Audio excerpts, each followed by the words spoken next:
இது பற்றிய விரிவான விவரங்களோடு இணைகிறார் செய்தியாளர் கண்ணன். கண்ணன், விவரங்கள்.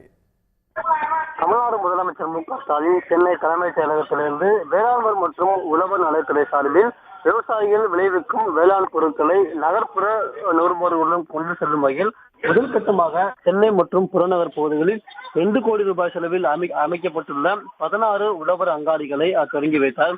மேலும் 53 கோடியே 60 லட்சம் செலவில் கட்டப்பட்டுள்ள 6 ஒருங்கிணைந்த வேளாண் விரிவாக்க மையங்கள், 6 துணை வேளாண் விரிவாக்க மையங்கள், 2 விதை சேமிப்பு கிடங்குகள், 4 ஒழுங்குமுறை விற்பனை கூடங்கள், 100 மெட்ரிக் டன் கொள்ளளவு கொண்ட ஒரு குளிர்பதன கிடங்கு ஆகியவற்றை முதலமைச்சர் மு.க.ஸ்டாலின் இந்த தலைமைச் செயலகத்திலிருந்து திறந்து வைத்தார். மேலும் 100 மதிப்பு கூட்டு மையங்கள் அமைக்கும் திட்டத்தில் முதல் கட்டமாக 54 தொழில் முனைவோருக்கு மதிப்பு கூட்டு மையங்கள் அமைக்க ஒப்பளிப்பு ஆணைகளையும் முதலமைச்சர் மு.க.ஸ்டாலின் வழங்கினார். மேலும் வேளாண் பொறியியல் துறையின் சார்பில் இயந்திர வாடகை சேவையினை வலுப்படுத்த கொள்முதல் செய்யப்பட்ட 672 வேளாண் இயந்திரங்கள் மற்றும் கருவிகளின் சேவைகளை முதலமைச்சர் மு.க.ஸ்டாலின் கொடியசைத்து தொடங்கி வைத்தார்.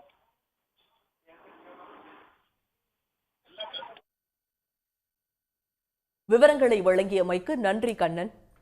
உடனுக்குடன் செய்திகளை தெரிந்து கொள்ள சன் நியூஸ் பெல் ஐகானை கிளிக் பண்ணுங்க.